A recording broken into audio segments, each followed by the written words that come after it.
Jason Stuckert.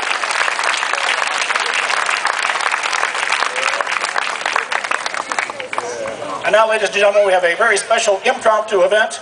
Our maestro has a poem he would like to share with you. In the spirit of Woody Hayes, we haven't mentioned the word Michigan yet. Now, my quick calculation over here without a calendar is we're about 100 days out, give or take a few. It's time we start getting in the spirit. You've heard these soft symphonic pieces over here. You've heard some nice baseball music.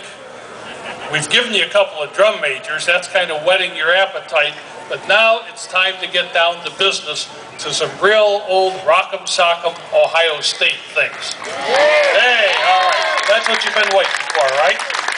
Okay, to lead into this, you all need to know what a plume is. And that's the scarlet and gray thing that goes on top of our hats of the regular band uniforms. That is a prized possession. You never let it out of your sight. You never leave home without it. You don't go any place without your plume or knowing where it is. Well, one young man in the band had an unfortunate incident with his plume, and he wrote a poem about it, so I'd like to share that with you today. It's called The Doom of My Plume. 'Twas the night before Iowa, and I was walking to band when I met a man from Michigan. The rhymes get better as we go. He claimed, "You're not the best band in the land." Then I knew I must take a stand. He said, "I'm a Wolverine, and we are great." And I said, "I don't give a damn for that whole state." I saw him eyeing the plume on my hat. He grabbed it and ran as fast as a cat.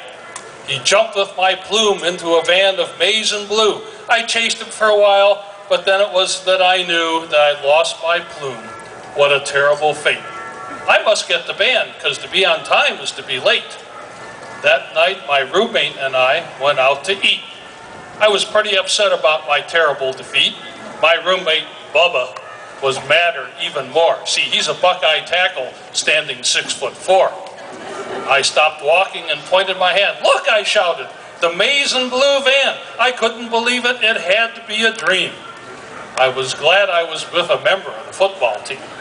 I saw the band. He still had my plume. If I wanted it back, I'd have to act soon.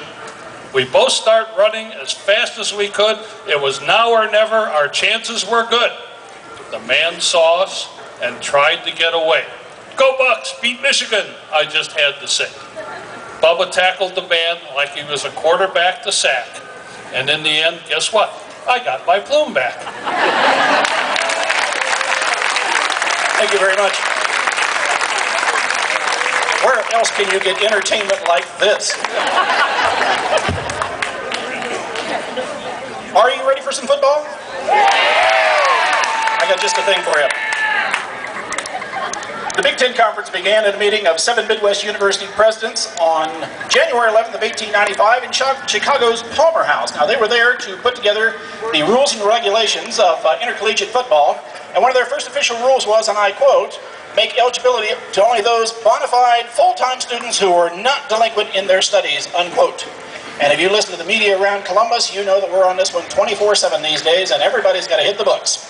Now, the band's going to play for you all the fight songs of the Big Ten Conference. Now, if you were fortunate enough to attend a Big Ten school and you recognize your song, you may jump up, act crazy, and be recognized, you know, even if it was from one of those other schools. And if it was one of, you know, those schools and your college memories aren't so good, like mine aren't so good, and you really can't remember the song or maybe not the school, we have some flashcards here to help you out. So, ladies and gentlemen, it's time for the Big Ten medley. Let's go!